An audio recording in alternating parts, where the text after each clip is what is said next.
요한은 그날 아침을 잊을 수 없었다. 어두웠던 십자가의 그림자와 무덤 앞에서 느꼈던 깊은 상실감이 아직도 그의 마음에 남아 있었다.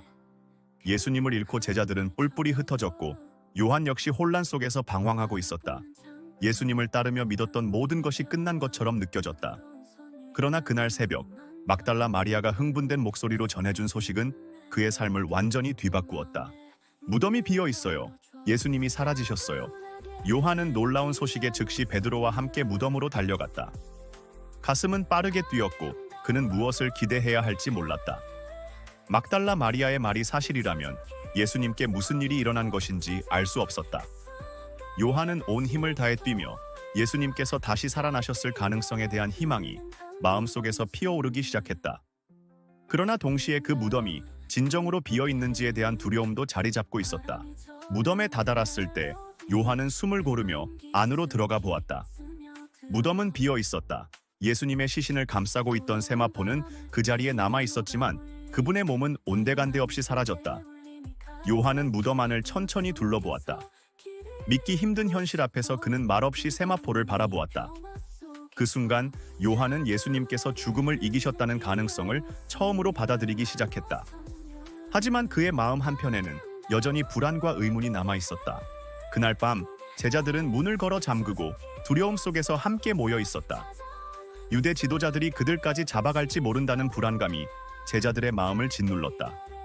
요한은 베드로와 함께 있었지만 서로 무슨 말을 해야 할지 알지 못했다. 그들의 머릿속에는 빈 무덤의 수수께끼가 맴돌고 있었다. 그때 갑작스러운 일이 벌어졌다. 문이 잠겨 있었음에도 불구하고 예수님께서 그들 가운데 나타나셨다. 너희에게 평강이 있을지어다. 요한은 그 음성을 듣는 순간 심장이 멎을 듯한 충격을 받았다. 그분이었다. 예수님이었다. 십자가에서 돌아가신 그분이 지금 눈앞에 서 계셨다. 요한의 가슴 속에서 그동안 쌓여있던 슬픔과 두려움이 한꺼번에 사라지고 그 자리에 기쁨과 경외심이 가득 찼다.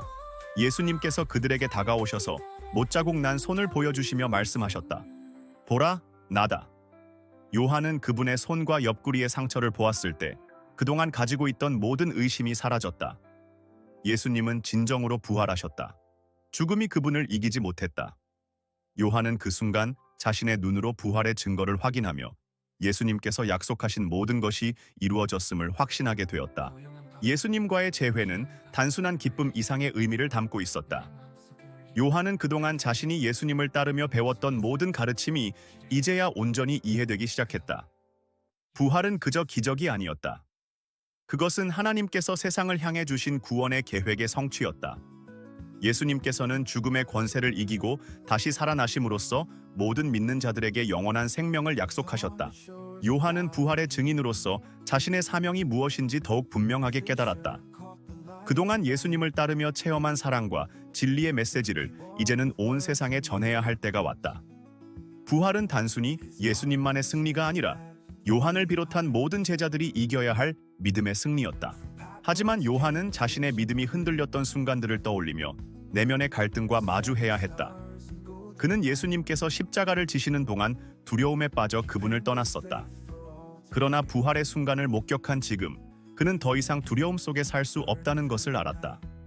예수님의 부활이 그에게 준 믿음은 두려움과 불안에 갇히지 않는 새로운 삶의 시작이었다. 요한은 부활을 목격한 후에도 내면의 갈등과 씨름했다. 그는 예수님을 따르며 사랑과 진리의 사명을 깨달았지만 동시에 자신이 그 사명을 온전히 감당할 수 있을지에 대한 두려움도 있었다. 예수님께서 그에게 맡기신 사명이 얼마나 크고 중요한 것인지를 알았기 때문에 그 책임감은 때때로 요한을 무겁게 짓눌렀다. 요한은 예수님과 함께했던 시간들을 떠올리며 그분의 가르침 속에서 위로와 용기를 찾았다. 예수님께서는 언제나 사랑과 진리의 본을 보이셨고 요한은 그 길을 따르는 것이 자신의 부르심이라는 것을 다시금 확신하게 되었다. 그러나 그 확신은 단순히 지식에 머물지 않았다. 예수님께서 부활하신 후 요한의 내면에는 새로운 기쁨과 열정이 솟아나기 시작했다. 부활의 기쁨은 요한의 삶을 완전히 바꾸어 놓았다. 그동안 그의 마음속에 자리 잡았던 두려움과 의심은 사라지고 그 자리에 평강과 소망이 가득했다. 그는 더 이상 자신의 능력에 의존하지 않았다. 오히려 예수님께서 보여주신 사랑과 은혜 안에서 사명을 감당할 힘을 찾았다. 부활 후 요한은 제자들과 함께 예루살렘에서 성령을 기다리며 새로운 여정을 준비했다. 예수님께서는 제자들에게 성령이 임할 것이라는 약속을 하셨고, 요한은 그 약속이 이루어질 것을 기대하며 기다렸다. 그에게 부활은 끝이 아니라 새로운 시작이었다. 이제 그는 예수님께서 그를 부르신 사명을 온전히 감당하기 위해 모든 것을 내려놓고 나아갈 준비가 되어 있었다. 요한은 부활의 증인으로서 이제 사랑과 진리의 사도로서의 삶을 살아가기로 결심했다. 그가 본 예수님의 부활은 세상을 향한 하나님의 놀라운 계획의 성취였고, 요한은 그 계획 안에서 자신이 맡은 역할을 기쁘게 받아들였다. 부활 후 요한과 제자들은 예루살렘에서 성령을 기다리며 긴장 속에 지냈다. 예수님께서 승천하시기 전 그들에게 너희는 몇 날이 못 되어 성령으로 세례를 받으리라 라고 약속하셨고, 사도행전 1, 5. 그 약속은 이제 곧 이루어질 것이었다. 요한은 이 시간이 어떤 의미를 담고 있을지 알지 못했지만 예수님께서 남기신 말씀에 대한 기대감으로 가득했다. 오순절 날이 이르렀을 때 제자들은 한 장소에 모여 기도하고 있었다. 요한은 그 자리에서 무언가 거대한 변화가 일어날 것을 예감하고 있었다. 갑자기 하늘로부터 강한 바람 같은 소리가 들리더니 불의 혀같이 갈라진 것이 각 사람 위에 임했다. 요한은 온몸으로 성령의 임재를 느꼈다. 그 순간 그의 가슴 속에서 강한 불길이 솟구쳐 오르는 듯했다. 모든 두려움과 불안이 사라지고 그 대신에 기쁨과 평강이 가득 차올랐다. 성령의 임재는 단순한 감정의 변화에 그치지 않았다. 그 자리에서 요한을 비롯한 제자들은 다양한 언어로 말하기 시작했다.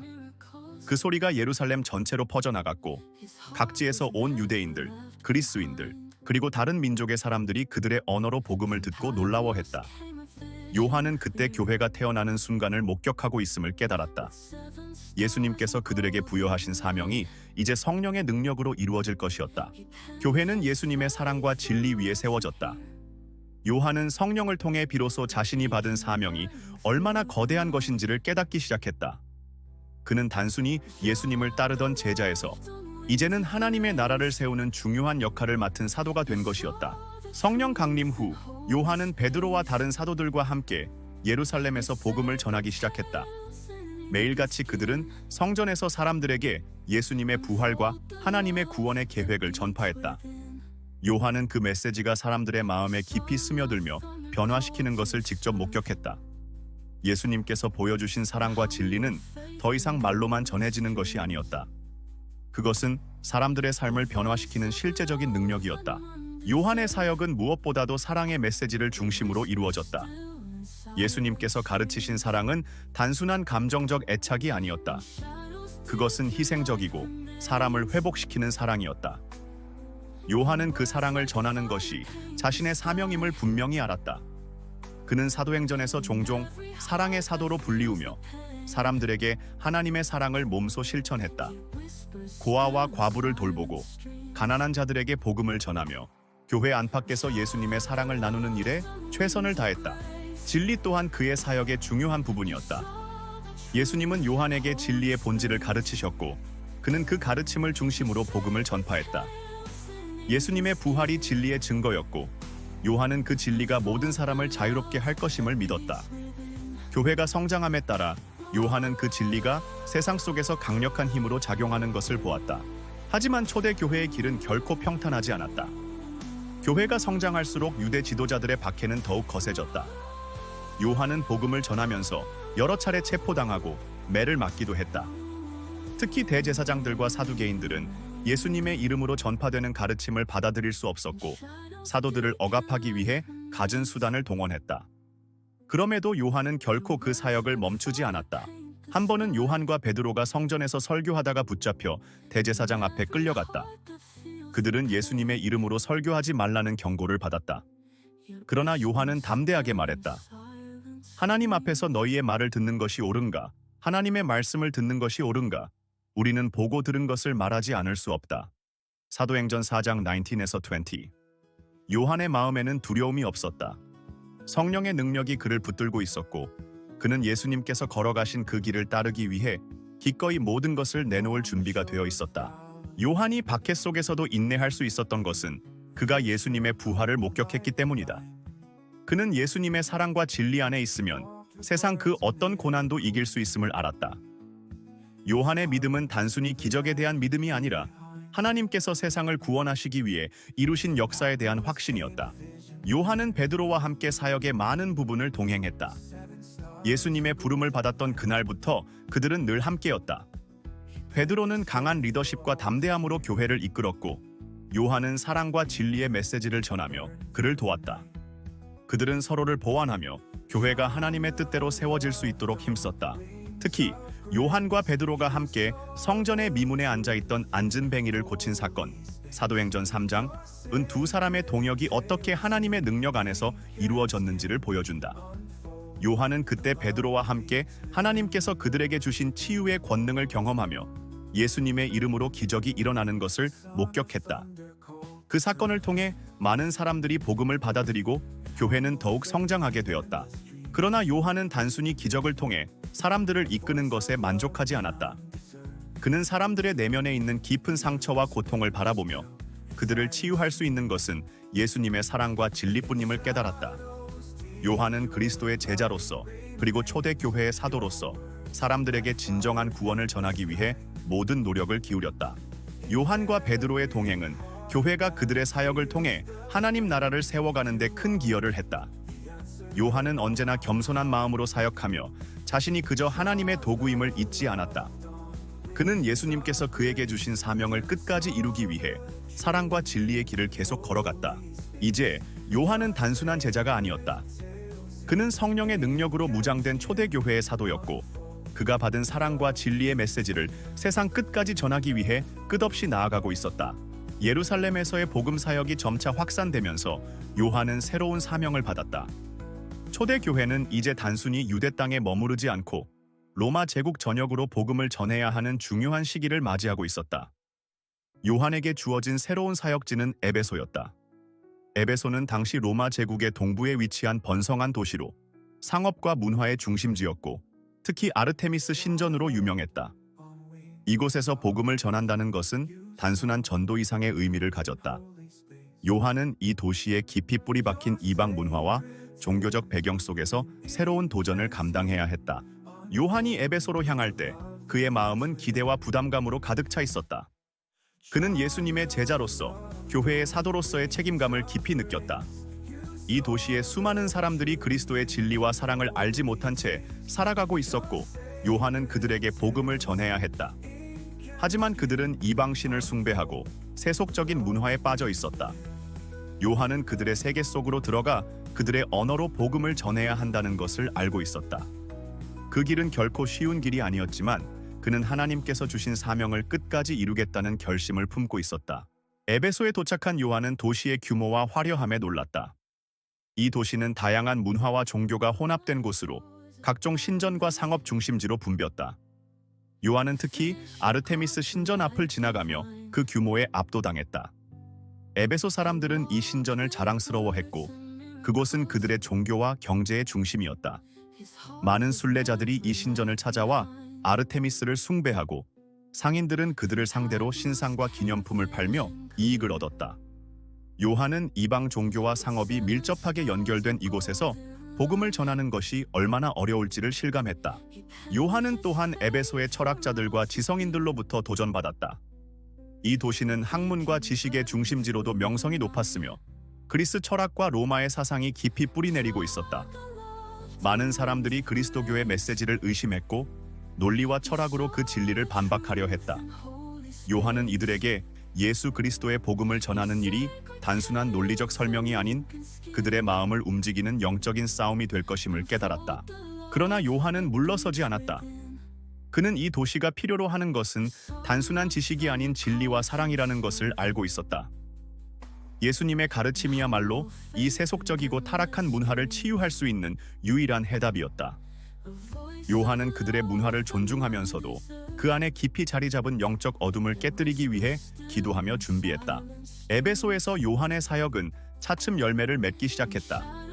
그는 소수의 사람들과 함께 가정에서 교회를 시작했다. 그들은 서로를 형제, 자매로 여기며 기도하고 말씀을 나누며 하나님의 사랑을 깊이 경험해 갔다. 요한의 가르침은 다른 사도들과 달랐다. 그의 중심 메시지는 사랑이었다. 그는 예수님께서 마지막으로 남기신 서로 사랑하라는 계명을 깊이 새기고 그것을 삶으로 실천하는 데 중점을 두었다. 요한은 또한 제자들을 세우는 일에 헌신했다. 그는 복음을 전할 뿐만 아니라 그리스도의 제자들을 훈련하고 그들이 복음을 전하도록 양육했다.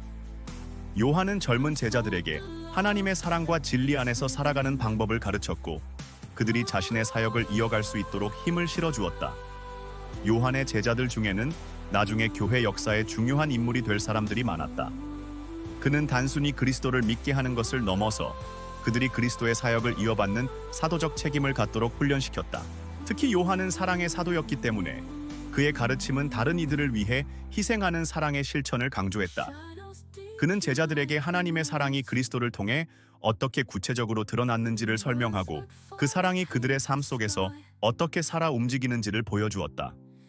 요한의 사랑에 대한 메시지는 에베소의 신자들 사이에서 깊은 감동을 불러일으켰고 점점 더 많은 사람들이 그리스도께 돌아왔다.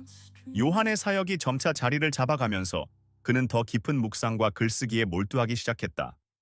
그는 에베소에서 머무는 동안 예수님과 함께 보낸 시간, 그분의 가르침, 그리고 부활의 증거들을 다시금 되새기며 기록하기 시작했다. 요한은 자신이 겪은 예수님의 생애를 후대에 전하는 것이 사도로서의 또 다른 중요한 사명임을 깨달았다.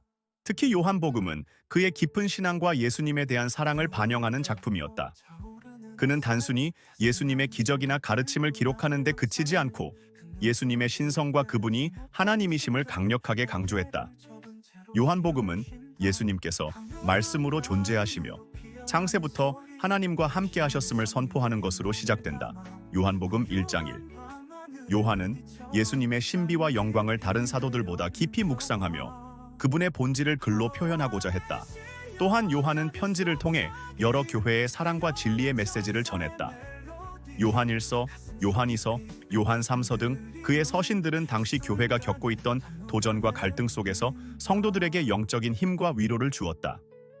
요한은 편지에서 하나님은 사랑이시다라는 메시지를 반복하며 그리스도인들이 서로를 사랑함으로써 하나님의 사랑을 드러내야 한다고 가르쳤다.